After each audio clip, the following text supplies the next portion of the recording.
Good morning. Welcome back to Venture Daily. On today's show, we are going to be talking about something a little different, Jackson. Yep. Usually we bring you tech news, venture capital news, but today we thought, why not share our own opinions on something? Let's dive into something. And I want to dive into why I believe that humanoid robots, here's the iRobot here.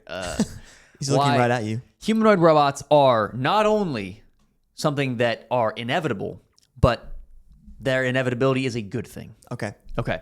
So before I get into it, obviously, I think that the people who click on this video may already agree with me. So if you are that person, this isn't necessarily for you. This is for you to be equipped to talk to your friends or your family members. These are talking points. These are talking points, right? But maybe you clicked on this video because you're like, absolutely, I disagree with this. And you just are curious about what someone on the pro humanoid robot side thinks. So if you disagree, let us know in the comments. Please let us know in the comments. Yeah. Don't dislike the video, but let us know in the comments. Like it, and then tell us why you don't like it. Yeah, exactly. Okay. Here's why I wanted to bring this up. So yesterday, Jackson, I was at church, and after church, we went to lunch, some friends of mine, and we just, as people do in 2025, we're talking about AI, and people were afraid of AI over the course of the conversation, because that always tends to be where the conversation goes. And I totally understand that. And there are things to be afraid of with AI. But humanoid robots came up. Okay. And in what capacity? Like helpers around the... Yeah, I think basically, I don't know how we got to this, but the question came up. Would you have a humanoid robot in your home if you were able to? And pretty much everyone, no one was really strongly one way or another, except for one person. But for the most part, everyone was kind of like, I don't think so. Right. And I was kind of the only person that was like, I think I would. But it is a scary thought, right? I got my wife. I've got a baby on the way. What happens if this thing malfunctions? That is terrifying. And what does malfunction look like? Yeah, because if your Roomba malfunctions, yeah, the worst that could possibly happen is maybe it eats your carpet a little bit. Maybe it hits into your dog's leg or something. I don't know. Bumping into a wall, and it's just annoying. Right. So, but a humanoid robot has arms. It has a mind. It has the ability to do coordinated actions. Does it have a mind? Potentially, it has a mind insofar as it can be given complicated tasks, and it can do those tasks. Right. Okay. Your Roomba can't chop up some carrots and make a meal for you, but maybe a humanoid robot could. What would it need to do that? It needs a knife in its hand. Okay. Scary stuff. So, I want to start by kind of steel manning why I understand the fear around this. And I had a friend who specifically was like, no, I would never, ever do this. It is so scary. It is so iRobot, right? It's so Black Mirror. Okay, so I made a little presentation, y'all at home who are watching this, so you can follow along. Here's an episode. I don't know if you've seen this episode. Domhnall Gleeson. Yes. She has a husband. He dies. Okay. She then orders a new husband who is her husband completely. He has his voice, his hair, face, his body, everything, but he's a robot. And over the course of the episode, it gets pretty freaky, right? This is a little different than a humanoid robot. This is more like, should you bring your loved one back from the dead, kind of in a robot. This episode is actually, I've never seen it, but it's the same thing. Apparently, it's about this robot dog that freaks out. Ex Machina. Right. Okay.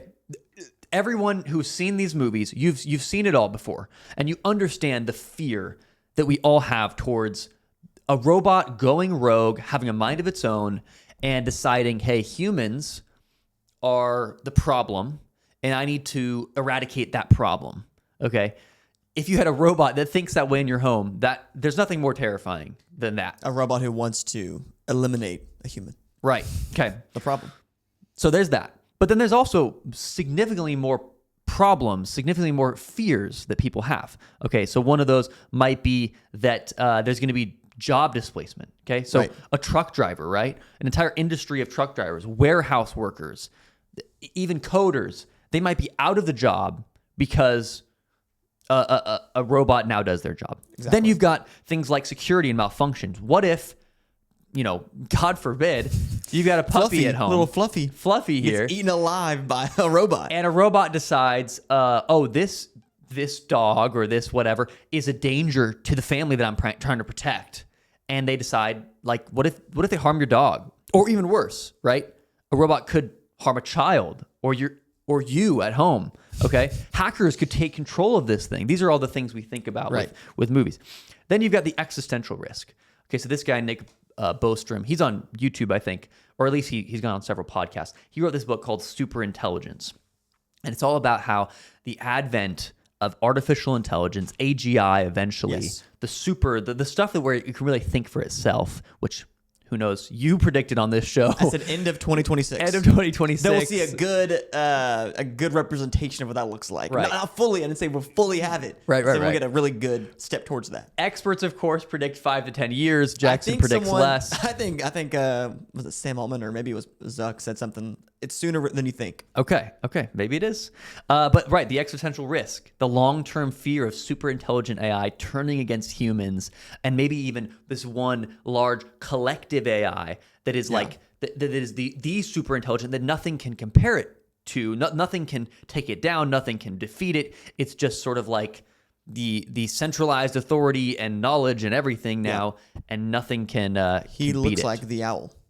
Yes, he does. His eyes look like it. And then, of course, things that are maybe a little more just realistic, like the social alienation that we might, that might come when we just separate our lives more and more from humans, human connection, to having robots be our emotional support. And we already see that now with people using, ChatGPT as their emotional support character in their life. Absolutely. Or their love interest in life. And that's not even a robot. That's just on their computer. So imagine if you've got this really like thoughtful, caring, beautiful, loving, maybe even beautiful robot in your home that seemingly can like kind of meet all the needs and desires you have as a lonely person. Right. Why would you ever go outside? Yeah. Okay. So there's tons, and there's probably more. And maybe you're thinking of some, while you're watching this video, of the fears that we have, the existential risk, the social alienation, the actual danger that this might pose to our family, our loved ones, our home, our belongings. But this has been a pattern since the beginning of time. Okay. People have been afraid of technology. And so I wanted to show, there's been a lot of, these are the humanoid robots as of 2024. You've got multiple out of America. You got some in China, some in Canada. Of course, Optimus Gen 2 out of Tesla. Boston Dynamics has their own. Atlas, right. As well as I think they have HD Atlas. So the smaller, chubbier guy. And then more body positive humanoid robot. So these are coming, okay? They are like kind of right around the corner.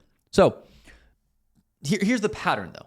Every generation has its fear tech, and every time we panic, and then we adopt it anyway. Okay, so what are some examples of this? The car, okay? In the early 1900s, people were literally labeling them as death machines. Yes. Horses were seen as safer and more dependable, and in a lot of ways, they are more safe and dependable. They're an animal that has the ability to like perceive danger in a way that a car can't, right? Yeah. So there's totally reasonable arguments that people had for this thing is a death machine, we shouldn't use it. In the 1920s and 30s, you had these massive campaigns about the dangers of speeding. Here, as a news article, nation roused against motor killings. Okay, over 40,000 car accidents happen in the U.S. every year. But back in the 1900s, right, you could just see this thing just rising so fast. Yeah. So many people were dying. I think there was some stat I read that around this time, like, there were more people who died in car accidents before World War I than in any war up until that point. No way. And I don't know if that's actually a true stat, but crazy. I did read that. That's insane, Wait, what right? was it? More than any war ever? More than any... that just doesn't seem right. No, I cannot. That can't be right. So it wasn't all wars added up, but it was... That must be wrong. That has to be wrong. Okay. But whatever. Okay. Look up that stat for yourself. Maybe it's true. But then today, right? Over 40,000 people in 2023 died in car accidents. Right. So it's extremely deadly to use cars. And yet no one out here is suggesting that we ban cars because they're so dangerous, right? Yeah. When you get a driver's license, it's like a very exciting thing. Okay. This is something that every time you step foot into a car with your family, you are risking their lives. Yep. You are threatening like the most important thing in your life every single time you get in a car. And yet, it's not something that plays on our minds because we realize that the pros significantly outweigh the cons of having a car, of the value it gives to our lives. Okay? Think of something like electricity. Back in like the 19th century, right? When electricity first came out, people feared that electrified homes were dangerous. They could cause fires or even suck the life energy out of a person. So they would say, I wouldn't go into a home that has electricity in it because it's going to suck my life forces out. Wow. Okay. You have the war of AC versus DC. Nikola Tesla, Edison. Edison himself fear-mongered about Tesla's AC Did you make current. that graphic? I did not. That's no. sick. AC/DC. Yeah.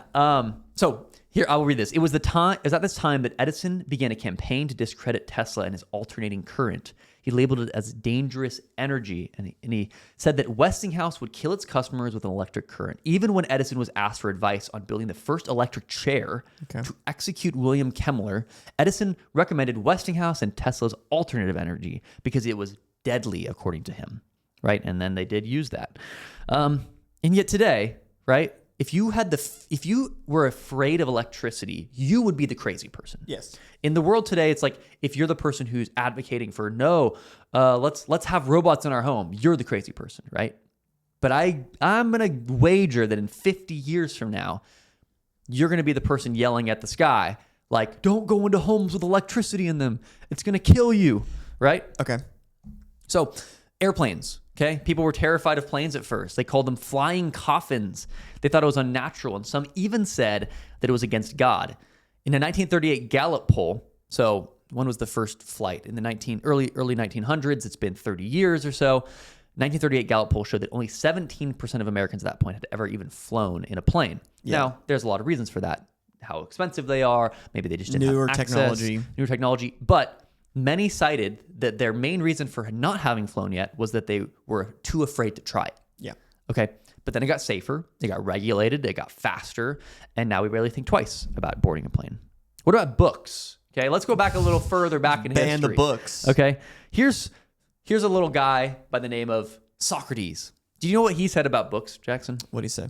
He said he warned against writing because it will implant forgetfulness in their souls. He talked about people, okay? So he said, don't write things down because this is the gateway to us becoming dumber, us relying more on things that are not, reality. Yeah. They're just on a page. They're gonna go Here all for over a the moment, world. gone the next. Right. So, but what about the 16th century? Okay. Do you know who this guy is, Jackson? Someone in England. Yes, sir. This is in England. Okay. So this is William Tyndale.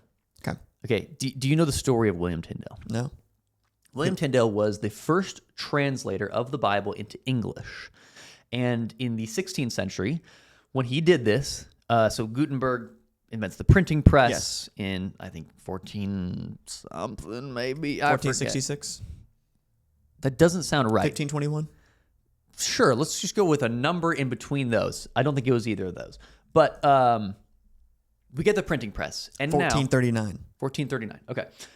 We get the printing press. And now there are people who are saying, hey, let's provide books for people. We can build these much quicker and we can disseminate them.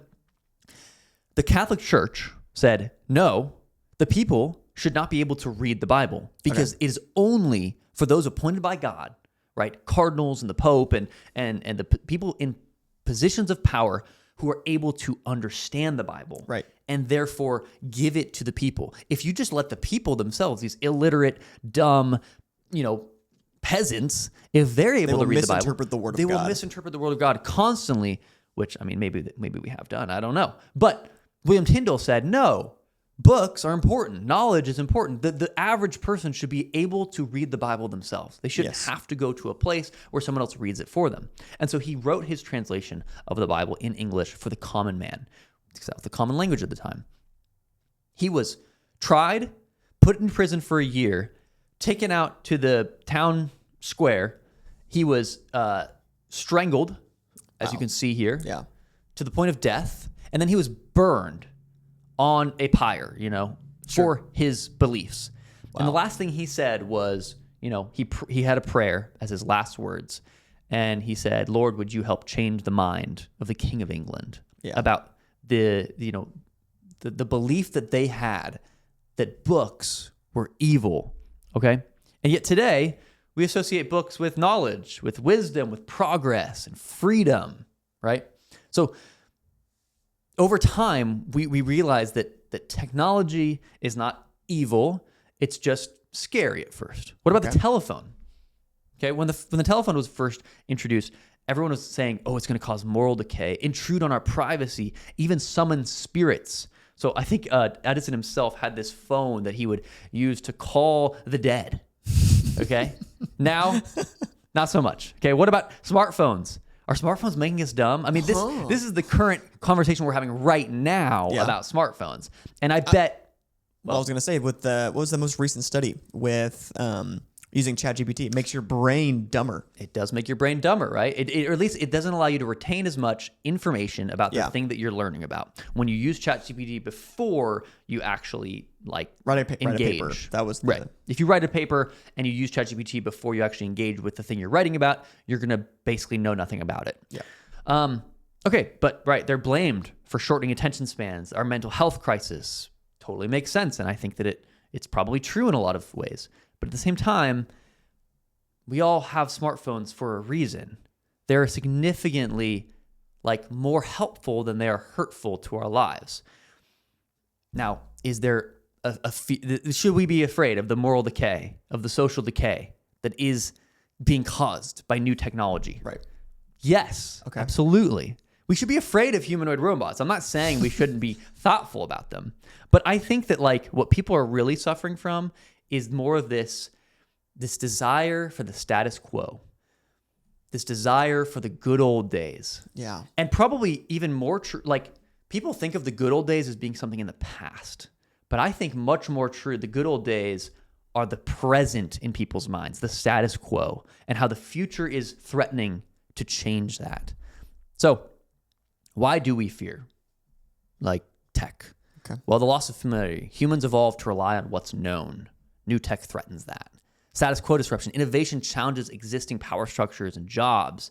Media amplification, right? Fear gets clicks. If there was a story that says robot helps clean kitchen, no one's going to click on that.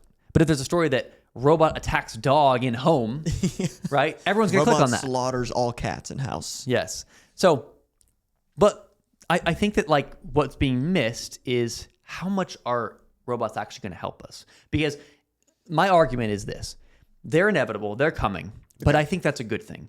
And in the same way that planes and cars and phones and telephones and books and any new technology, it has to prove that it's good, or else it shouldn't exist. If there are more cons to pros. So what would be the pros of robots, and how could they prove their worth to us? Yes, that's a good question. Yes. So here's a robot. I don't know. This is, I think, from China. Let's talk about what we gain. The efficiency, okay? Meal prep, laundry, cleaning, reminders, medication management, tutoring, scheduling, the time liberation you get, more time for creativity, for your family, rest, hobbies. Imagine that you have an elderly person that needs help, and it's you could have someone spend their entire day helping this person, or you could have a robot that does all the hard tasks, and our family can just spend time with grandma, right? Helping elderly people live their life independently, helping disabled people navigate the world, the emotional value, right? If you design it well, robots could provide companionship, just as they provide, people become emotionally attached to their Roombas already, or their Alexas. Imagine the emotional attachment you might feel with this Tesla robot. Sure, there are dangers to that, fears, but also at the same time, that could be a really helpful part of our lives. So another question, is it safe? Well, safer than what? Okay. What's the alternative? Right? Cars are not safe. Ladders are not safe. Kitchen knives, stairs, they kill people every year. And yet, I don't think anyone is out here with the campaign that these things are unsafe. Okay? Because what are we actually comparing this to? A robot is unlikely to make errors at the rate tired humans do. But because,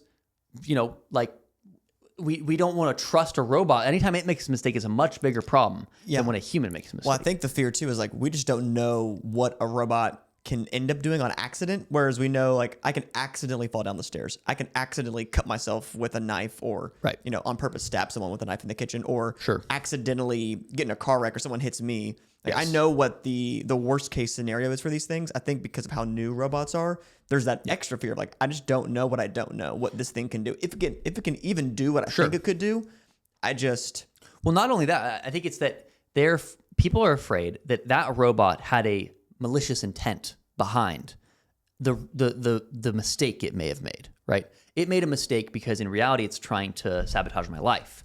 It's trying to hurt my family. But even if it's not, I think that's still a fear of like, if it accidentally, sabotage my life, it accidentally hurt something in my home. Yeah, but I think that's still a giant fear too. I think it is a fear, but I think it's an illogical fear because we don't fear human mistakes like that. And it's the same thing. They're both just mistakes, right? I think there's that block that I know what I'm getting with people versus I don't know what I'm getting with, because I think even me, like, I just don't know what it's capable of doing or incapable of doing. Yeah. Maybe at this point. And I think like it'll for sure get adopted. It'll for sure be in homes. It'll for sure be like a really popular thing in the next 50 or so years, or however long everyone's going to have their nanny, not be a person. It'll be a humanoid robot, or, taking your kid to school, Well, yeah, let's speak to that. So when are these coming? Because you might be thinking, yeah, but this is way out in the future, or maybe not even going to happen. Well, Figure AI, Tesla Optimus are already demoing basic humanoid movement. NVIDIA, OpenAI, Boston Dynamics, and 1X are actively building real home robots. And then you've got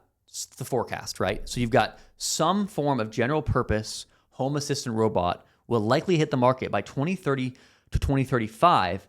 And estimates are suggesting from experts that billions of robots 15 years could be operating across the world by 2040 in 15 years. Now, maybe you don't buy those numbers. And I don't blame you if you don't buy those numbers. I struggle to buy those numbers. We've been promised all of human history, like, oh, the new tech is going to just be amazing. We're going to have flying cars. We were promised flying cars, and now we have Labubus. Right. So maybe these things won't be here in 2040, but they will be here in our lifetime. That's almost a guarantee. Yeah. And with that, you at some point have to make up your mind on, is this something that I lose more than I gain with it? Is this something that I should fear in the way that there's a lot of people who fear cars and maybe reasonably won't get in them? They're like, I'm not going to get in a car because that thing is a death machine. I'm not going to get in an airplane because that thing is going to crash. Sure, you can go about your life that way. You can go about your life denying the tech around you.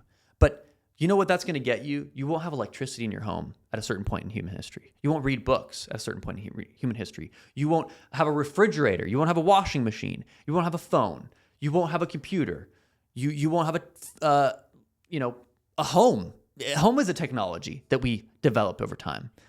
And eventually, you won't have a humanoid robot. And you can feel high and mighty about that. You can feel like, oh yeah, I'm unique for thinking that these things are scary. Yeah. No, you're not. Everyone thinks they're scary. Even the people that are pro humanoid robots think they are scary. But like, what do you really lose? Okay. Right. You lose some autonomy. You might have to start relying on a robot to remind you of your calendar. Yeah. You lose some quiet moments, right? Doing the dishes is But you already do that with the calendar. You get updates on your phone, like, hey, you have a meeting in 30 true, minutes. Right. Yeah, we already do this. You lose some quiet moments, okay? Tasks like washing the dishes are going to fade away, and that is a loss. Okay, long walks were a loss before the wheel was invented. Okay, or after the wheel was invented, people probably bemoaned and decried. I loved those walks. I needed those walks, and yet the people who are on a moving platform with wheels under it were able to get way more work done. Okay, jobs will be lost, absolutely, but how many more jobs will emerge? Robot maintenance, programming, emotional training. Okay. The kind of jobs where we regulate what's allowed and what's not allowed with these robots. Okay? So here's some of the things that I think we can be looking forward to. A robot could make you dinner. A robot could remind you to take your pills or your grandma. A robot could take care of the elderly. And not that I'm trying to say, oh, we're going to just forget about these people in society and let the robots they're take a care burden. of them. Y'all take care of them. Y'all, Right. They're too much crying and screaming into washing. It'd be easy, I guess, to think that way, but no, that's not the point. The point is that we would get to have more genuine quality time with our grandparents. They could do our tasks around the house, like laundry. They could help our children with learning. And they'd be so advanced with their AI that they not only would be able to help our children with learning, but think about how many kids have ADHD today. Mm-hmm. Think about like the little epidemic we are facing with kids not knowing how to learn in the traditional way in a school. What if their robot was catered to them, actually knew how they learned, was able to see the little like nuances of the way that they learned, the way that they thought, the way that they visualized, and was able to cater a perfect like education plan to that child? That would be unbelievable, and that would help our society significantly. Clean around the house, okay? This is the kind of future that a humanoid robot could provide. The fears are there. I get it. But I think that like, and there's so much more to talk about, right? How do we regulate this? Who makes the robots? Yeah. How do we ensure that they are doing this in a careful and thoughtful way? And I understand you might say in the comments, hey, you're an idiot. Here's all the reasons. And you're totally valid to think that. Please tell us. But I think that the public discourse needs to change about this. Most people are just afraid of it, and they don't give it any more thought than that. We need to separate the speculative fiction from the real engineering. Focus on the long-term benefit, not the short-term panic, and invite some nuance into this conversation. Yeah. So my last thing, don't be the last person to flip the light switch, right? Don't be the last person. We talk about this all the time, right? You want to be an early adopter of great tech, not a laggard. Okay, sure, the laggards benefit just as much, I guess, but they kind of don't, because you're going to be 10 times more efficient in your life if you're an early adopter of good tech. If you were an early adopter of an iPhone, you were able to send emails from your phone. Like, people would have been like, how do you do that? I had to go into the office to do that. I spent significantly more time than you do in your life. Maybe the iPhone's a bad example. There was phones that they could do email before them, but you get the point, okay? So don't be the last to flip the light switch, right? Yes, humanoid robots will be weird until they're not. And when they become normal, the weirdos will be the only ones who are still living in fear of them. Yeah. At the parent-teacher conference, you have, 15 parents and then one robot sitting in because the other parent's too busy to go to the parent-teacher conference. Well, it's because it's the girlfriend of the stepdad. Exactly. Yeah. I mean, are you saying the robot's the girlfriend? The robot's the girlfriend, oh, yeah. This is my girlfriend. Oh, she's so hot. Dude, that's a robot. Oh, shoot. Dang it. Is the girl hot? Yeah, she's hot. Hot's a robot. Dude, you got me again. Exactly. Yes. These are the new conversations we're going to be having. But I think that this is an inevitability. So let us know what you think in the comments below. That's my hot take. Jackson, you have anything? No, I think you covered most of my pushback against it. I would say, and we don't have to go because we're kind of going over time here, but with cars, with phones, with flying, and with electricity, I feel like all of those... I'm thinking in my brain now, and I'm going to be wrong in the future, but it's like those technologies are not just useful. I feel like maybe because it's, hindsight 2020, they're easy adopters in my life. Right. But like if I'm back then, it's probably a really hard jump to get into flying. Totally. A thing that goes, hundreds of miles an hour in the air. Yeah. Managed by two humans. Right. Where now it's like I got candles. I don't need light bulbs in my house. Sure. Right. And I can see the benefit of those, and it's like, a car is so necessary, not just for, I don't know, I guess it's for transportation. But with a humanoid robot, I'm like... Just cutting down the time. Yeah. Imagine the time it would take you to walk everywhere or even to bicycle everywhere. Like a car completely changed the way that we live our lives and the amount of time we got back in our lives. Yeah. I think humanoid robots are maybe not as big of a jump that cars gave us, but I think they will make our lives legitimately 5 times more efficient than we are now. Yeah. The meaningless, I shouldn't say meaningless, the tedious tasks. I just hope that with that time that we're given back, we use it more thoughtfully. Like, like say, like all my tasks for my kids, like my kids get to go to practice. I have like 3 different kids, all 3 different practices. Right. Helps with that, scheduling, food prepping, laundry, all that stuff. Instead of like using that time to rest or just like do your own thing, like you spend more time with your kids. Because your humanoid robot's doing everything else that you would be doing. Well, many people will say, hey, this is the capitalist machine just continuing to say, hey, this time you're going to get back, we're going to use it to do more work. Okay? I get maybe that people are afraid of that. And there are people who will do that, yes. But you don't have to do that. Yeah. And the more time we get back that technology provides us, that's just a good thing. That's a net positive thing, in my opinion. And how you decide to use that time is up to you. Yeah. But embracing this technology gives us more. Right. Gives us more to work with. It gives us an advantage over the time we have here on this earth. And yes, WALL-E is terrifying. Yes, these are all, like, it does feel like we're getting closer and closer to the post-apocalyptic world. And we're going to look down upon these robots in a lot of ways. Sure, there's cons. Yeah, there's so many moral questions. I agree. But in terms of just, does this make our lives better or worse to introduce this technology? Yeah. I'm going to argue it makes our lives better. And I think we should be willing to think through that more nuanced and have a conversation about it. And if you like this video, drop a like down below, but also maybe use some of these talking points to talk to a friend or a family member. Not that you need to spread the gospel of humanoid robots, but I think it's important that we at least defend technology when it comes out as being something we should give thought to instead of just immediately say, that's scary. Exactly. And thank you to Content Stack for letting us film here every single day in Austin, Texas. Oh my gosh. I pressed the wrong button. Shout out Content Stack for letting us film here. I feel like today's show, whether you're on YouTube, Spotify, Apple Podcast, or X, leave us a like, a comment, and a review. Throw us a 5-star rating if you think we earned it. And as always, we'll see you here tomorrow at Venture Daily.